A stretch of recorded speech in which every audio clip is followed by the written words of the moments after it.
A saga da Escola Paulista de Medicina começou desde que eu estava no Colégio Nossa Senhora do Carmo. Hoje não existe mais, é na Rua do Carmo, onde existe um poupa-tempo, que eu tinha um amigo, José Ambrósio, cujo irmão estudava na Escola Paulista de Medicina. E ele me contava as coisas da escola. E eu fui começando a ficar apaixonado pela Escola Paulista de Medicina. Prestei vestibular em 59 e não entrei. E repeti o exame em 1960.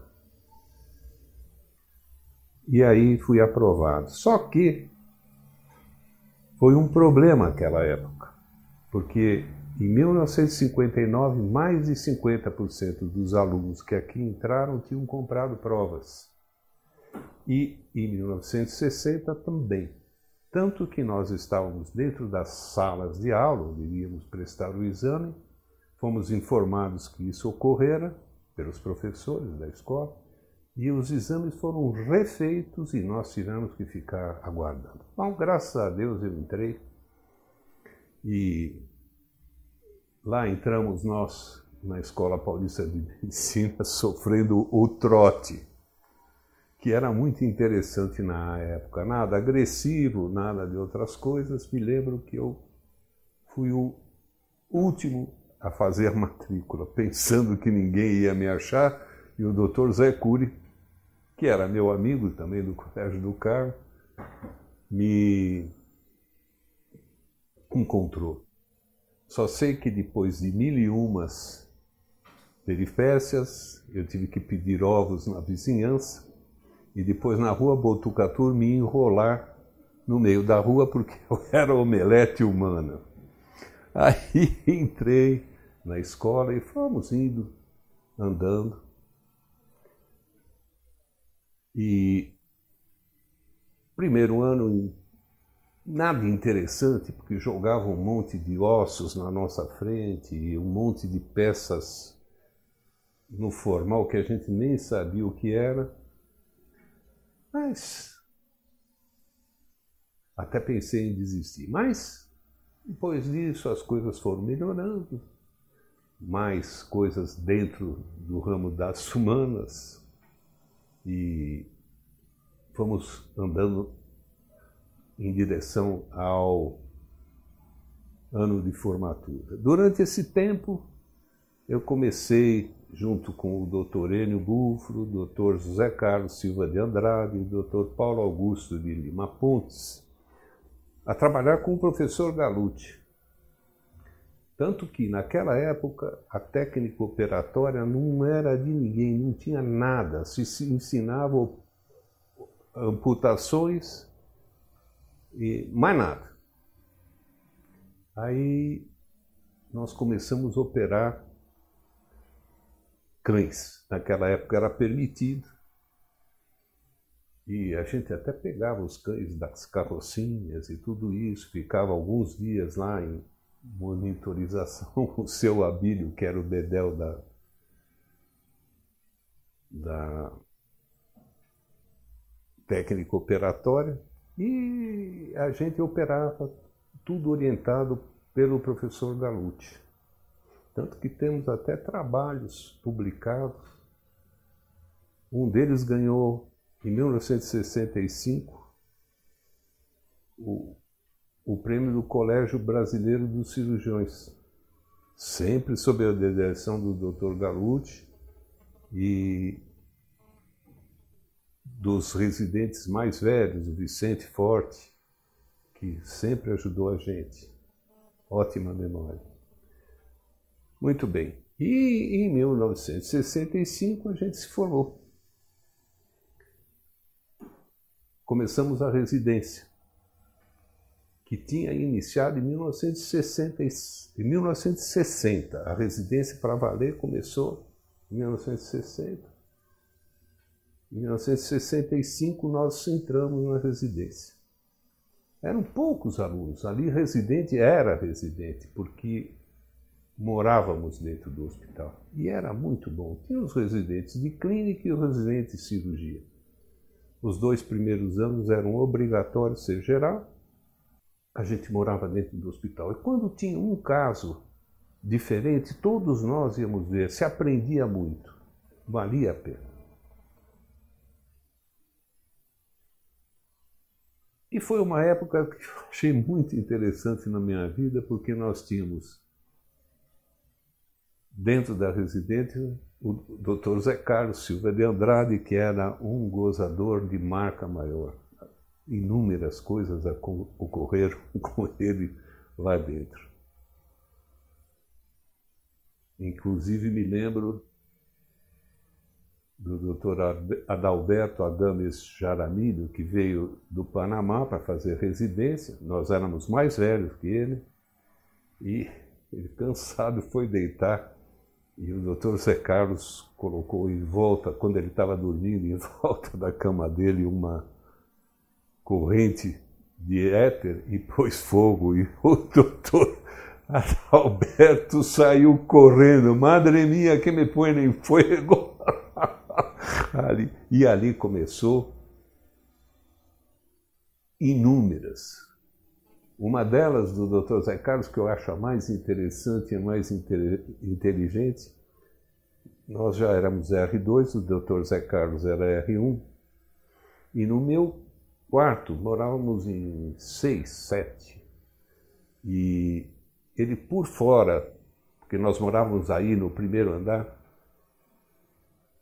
por fora da residência, um fio de polietileno ligado numa torneira que tinha num quarto.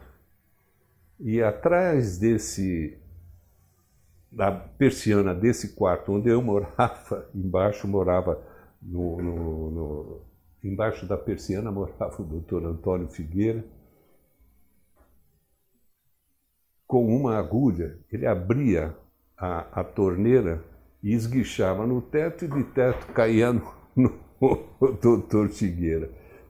Isso toda noite, o doutor, não é possível, sempre que eu venho aqui, começa a pingar isso, e subiu lá no que era o laboratório central.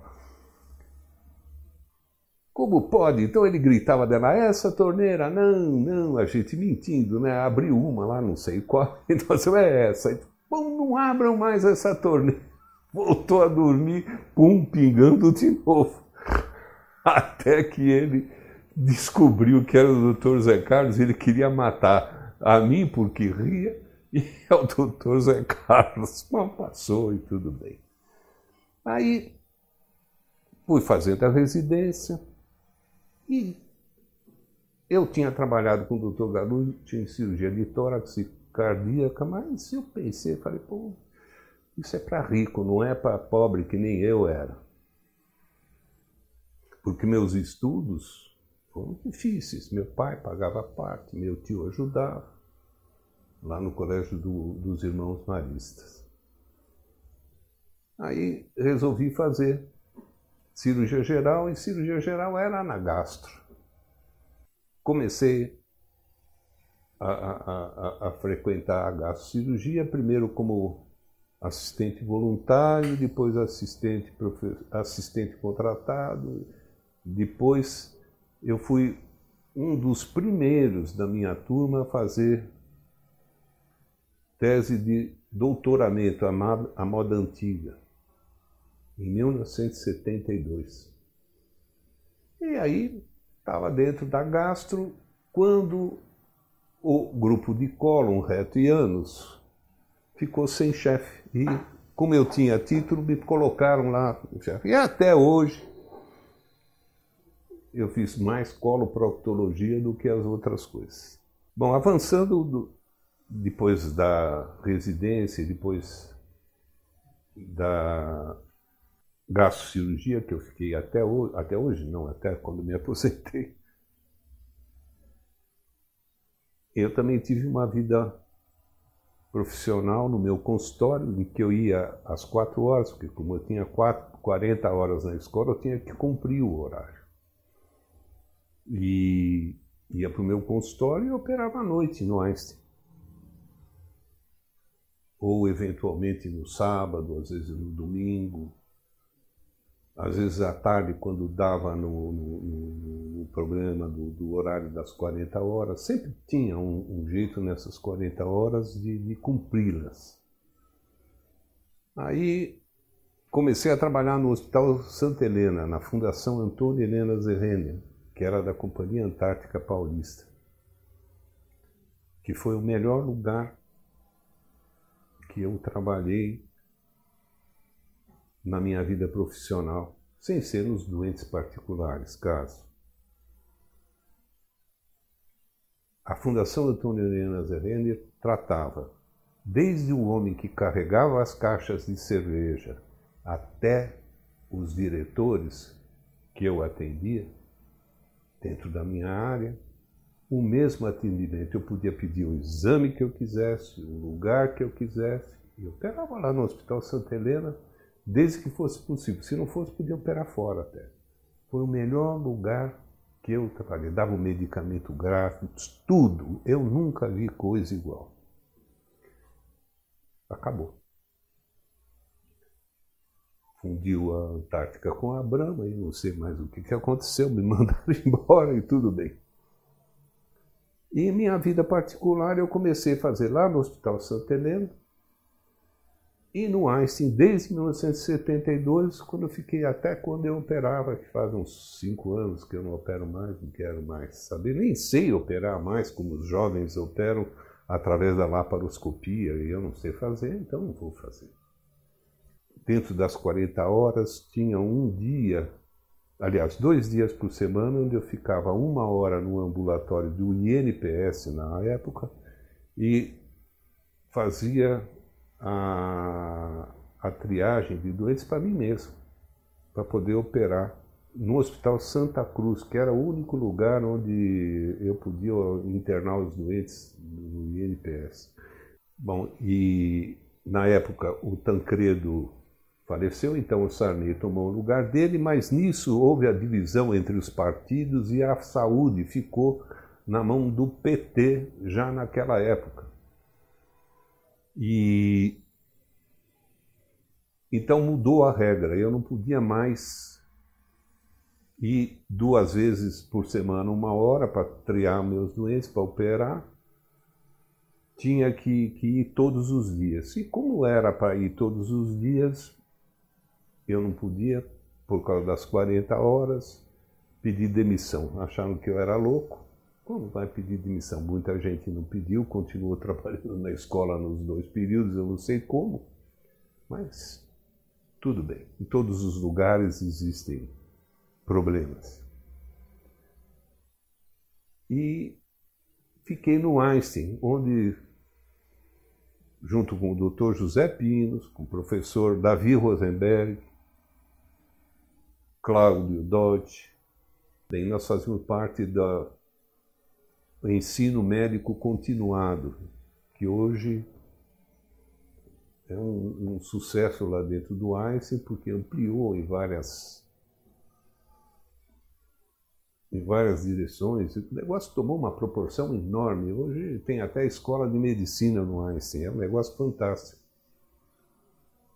E eu não sou judeu, posso falar muito bem do Einstein, porque eu sempre fui muito bem tratado lá e